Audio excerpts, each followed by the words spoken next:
नमस्कार मंडळी, मी doctor Anjushree maker आज एका नवीन विषयासह आपल्यासमोर आले आहे. विषयाचं नाव आहे डोंट जज बुक बाय इट्स कव्हर. मंडळी, खूप अनुभव असे आपल्याला आयुष्यात शिकवून जातात. खूप गोष्टी अशा आपण शिकतो की अरे बापरे, आपण किती जजमेंटल असतो ना प्रत्येक गोष्टीमध्ये.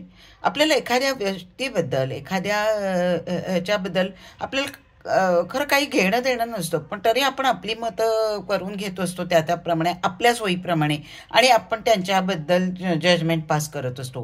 पण हे किती चुकीचं असतं ह्याचा अनुभव देणारी एक गोष्ट मी आज तुम्हाला सांगणार आहे. झालं असं की मालेगाव जवळच्या गिल पंजाब हॉटेलचे जे मालक होते, लकी आबा गिल, यांना रस्त्याच्या कडेने एक जोडपं असं पायी चालत असताना दिसलं. खूप वयस्कर असं ते जोडपं पाहून त्यांना म्हटलं की रणरणट ऊन आहे बाहेर, तर आपण यांना जेवायला विचारूया. म्हणून त्यांनी त्यांना जेवायला विचारलो की तुम्ही बाबा जेवणार का, तर त्यावर ते नाही म्हणाले. मग यांनी म्हणाले की ठीक आहे बाबा, तुम्हाला जेवण नको असेल तर मी 100 रुपये तुम्हाला देतो, तुम्ही ते तरी घ्या. तर ते जोडपं त्याही गोष्टीला नाही म्हणालो. असं झाल्यावर मात्र मग गिल यांना प्रश्न पडला की अरे बापरे, यांना आपण जेवायला म्हणतोय, हे वृद्ध वयस्कर जोडपं तर दिसत आहे, गरीब वाटतंय, आणि मग आपण यांना जेवायला म्हणतोय तरी हे काही पैसे घ्यायला तयार नाही, जेवणही करायला तयार नाही. तर मग त्यांना काय वाटलं कोणास ठाऊक. मग त्यांनी त्यांच्याशी संवाद साधण्याचा प्रयत्न केला आणि मग त्यांनी विचारलं की तुम्ही असे का बरं हिंडताय बाबा. आणि मग त्यानंतर त्या व्यक्तीचा जो जीवनपट त्यांनी उलगडून दाखवला, त्याच्यानंतर मात्र अवाक होण्याची वेळ या गिल यांना आली. ही गोष्ट आहे की डॉक्टर सरोज उपाध्याय आणि डॉक्टर देव उपाध्याय या जोडप्याची. हे जोडप्यांशी गिल यांनी जेव्हा वार्तालाप केला त्यावेळेला त्यांनी सांगितलं की 2200 किलोमीटरचा प्रवास करून आता ते द्वारकेला स्वतःच्या घरी निघाले आहेत, आणि त्यांनी हा सगळा प्रवास पायी केला आहे. आणि त्यांनी मग त्यांची स्टोरी सांगताना सांगितलं की 1 वर्षापूर्वी त्यांचे डोळे गेले होते, आणि ते डोळे गेल्यानंतर त्यांनी डॉक्टरांकडे जेव्हा तपासणीसाठी गेले तर डॉक्टरांनी सांगितलं की बाबा, ऑपरेशन करून काही उपयोग होणार नाही. त्यावेळेला मग आता काय करायचं, म्हणून मग त्यांच्या आईची कृष्णावर खूप श्रद्धा होती. तिने डॉक्टरांना इन्सिस्ट केलं की नाही, तुम्ही ऑपरेशन कराच, काही बिघडत नाही. आणि ते ऑपरेशन झाल्यावर ती कृष्णाच्या मंदिरात गेली आणि तिने कृष्णाला नवस बोलली की माझ्या मुलाला जर का परत दृष्टी आली, त्याला दिसायला लागलं, तर माझा मुलगा द्वारकेहून बालाजी आणि पंढरपूरचा पायी प्रवास करेल आणि परत चालत तो द्वारकेला येईल. आणि आणि म्हणून आईच्या शब्दासाठी ही व्यक्ती पदयात्रा करत होती.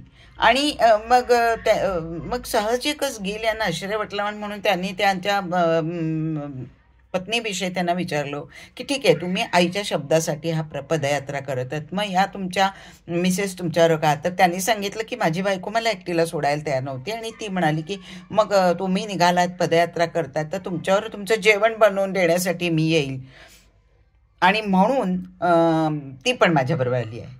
आता ही व्यक्ती जी बोलत होती ना, ही अर्थातच द्वारकेहून आलेली होती.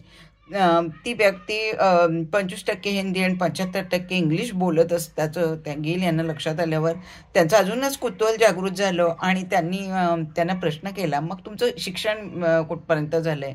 आणि जेव्हा त्यांचं शिक्षण त्यांनी ऐकलं त्यावेळेला अक्षरशः अवाक होण्याची वेळ गिल यांच्यावर आली होती. कारण ही जी व्यक्ती आहे, देव उपाध्याय, यांनी लंडन येथील ऑक्सफर्ड युनिव्हर्सिटीमध्ये 7 वर्ष खगोलशास्त्र या विषयात PhD केलेली होती. तर त्यांच्या बायकोने मनोविकारशास्त्र या विषयावर लंडन येथे PhD केली होती. आणि एवढं शिकून सुद्धा त्यांच्या चेहऱ्यावर कुठलाही अहंभाव की मी कोणीतरी मोठा आहे, मी कोणीतरी उच्च शिक्षित आहे, मला बरंच काही ज्ञान आहे, किंवा मी लंडन सारख्या युनिव्हर्सिटीमध्ये मी PhD केलेला, असं कुठलाही अभाव त्यांच्या त्या लाईफस्टाईलमधून म्हणा, त्यांच्या बोलीभाषेतून म्हणा, त्यांच्या वावरण्यातून दिसत नव्हता. इतके ते साधं सिंपल जोडपं होतं. नाहीतर बघा ना, आपल्याकडे साधी 10वी नापास मुलं असतात ना, ती ती सुद्धा अशी सीना ताण की आपल्याला अशी गोष्ट सांगतात आणि बढाया मारण्यात पटाईत असतात की मला हे हवं येतं, मला ते हवं येतं, मी हे करू शकतो, मी ते करू शकतो, आणि स्वतः कोणीतरी आपण मोठे आहेत हे लोकांच्या मनावर ठसवण्याचा प्रयत्न करत असतो.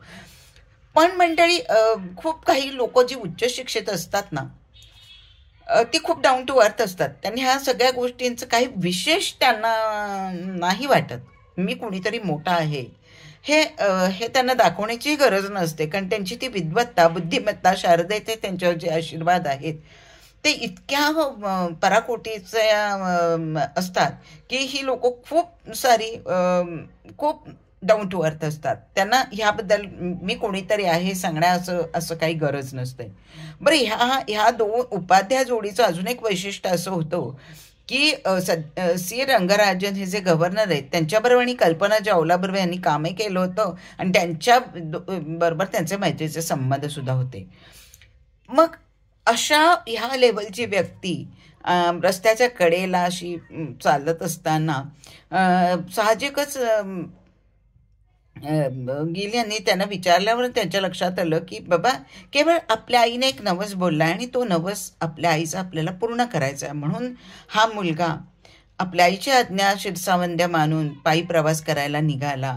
आणि तो कलियुगातला आपण रामच समजायला पाहिजे ना, की इतके उच्च संस्कार, उच्च शिक्षित असताना हा मुलगा आपल्या आईच्या आज्ञेसाठी पायी प्रवास करायला द्वारकेहून बालाजी म्हणजे नॉर्थ टू साऊथ जर्नी करतोय, एवढा मोठा लांबचा पल्ला गाठतोय. आणि हे सगळं करताना त्याच्याकडे कुठल्याही प्रकारचा अहंभाव नाही, लवलेश नाही. एक आईची आज्ञा पाळायची म्हणून आपण ही गोष्ट करतोय, ही जी त्यांची वृत्ती होती आणि ती खूप खूप काही सांगून जात होती, की न बोलताच बरंच काही बोलून जात होती. की एखादा माणूस किती उच्च शिक्षित असला, आणि विशेष म्हणजे त्यांची पत्नी ही जी की मनोविकार शास्त्रात तिने PhD केलेली, ती सुद्धा एखाद्या कलियुगातल्या सीतासारखी राम तिथे सीता असं म्हणत त्यांच्याबरोबर तिने तो पायी प्रवास केला आणि आपल्या सासूबाईंचा केवळ शब्दाचा मान राखण्यासाठी जोडपं असं फिरत होतं हे यांच्या लक्षात आलं. मग बोलता बोलता असाच विषय झाला. मग त्यांनी सांगितलं की त्यांना जी अंधांसाठी जी पेन्शन मिळते ते अंध लोकांसाठी काम करण्या एका ट्रस्टला सुद्धा ते देऊन टाकतात. त्यांना त्या पेन्शनची तशी गरज नव्हती. पण ते ही लोक असे असतात की उच्च विद्या विभूषित आहेत, खूप सारं शिकलेली आहेत, खूप डाऊन टू अर्थ आहेत, असं असून सुद्धा ते मीडियापासून जरा लांबच असतात. आणि म्हणूनच माझं म्हणणं आहे की आपण जेव्हा एखाद्या व्यक्तीबद्दल जेव्हा आपलं मत पास करतो, जजमेंट असे सहजी पास करतो ना, तेव्हा एकदा नाही 100 वेळा विचार करा की आपल्याला त्या व्यक्तीबद्दल किती माहिती आहे. तुम्ही त्या व्यक्तीच्या जवळ जाऊन तिच्याशी संवाद साधल्याशिवाय किंवा तिच्या सहवासात काही दिवस घालवल्याशिवाय किंवा काही वेळ तिच्याशी गप्पा मारल्याशिवाय त्या व्यक्तीला समजून घेणं हे दुरापास्त आहे. आणि न पेक्षा मग त्या व्यक्तीबद्दल आपली मतं पास करण्याची काहीच गरज नाही आहे ना.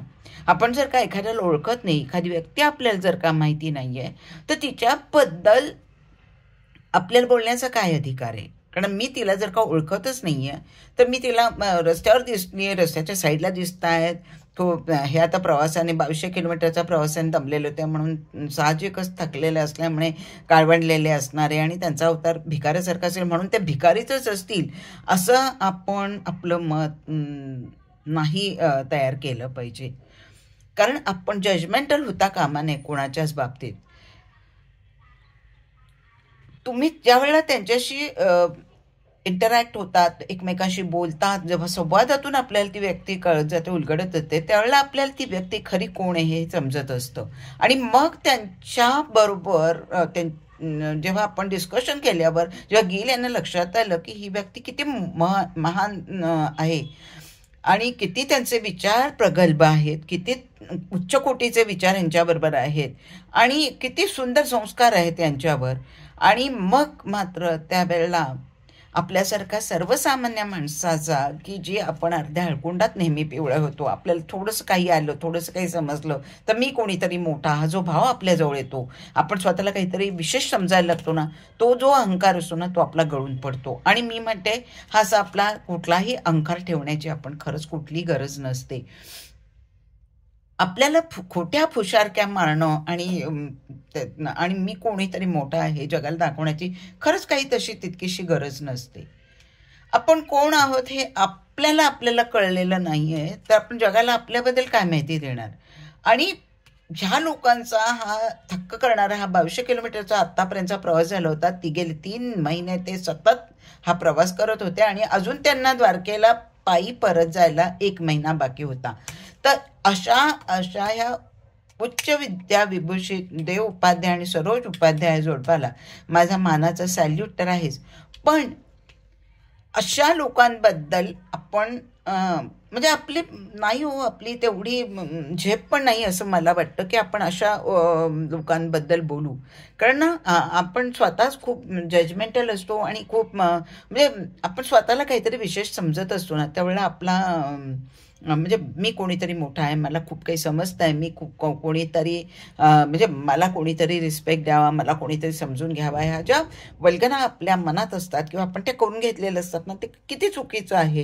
हे इतक्या प्रगल्भ व्यक्तींकडे पाहिलं की आपलं शिर नतमस्तक होतं त्यांच्यापुढे आणि आपल्याला आपल्या तोकडेपणा कळतो. आणि ह्या पृथ्वी तलावर आपण किती शून्य आहोत, किती अकिश्चित आहोत, म्हणजे एखाद्या दगडापेक्षाही आपली किंमत नाही आहे असं आपल्याला त्यावेळेला लक्षात येतं.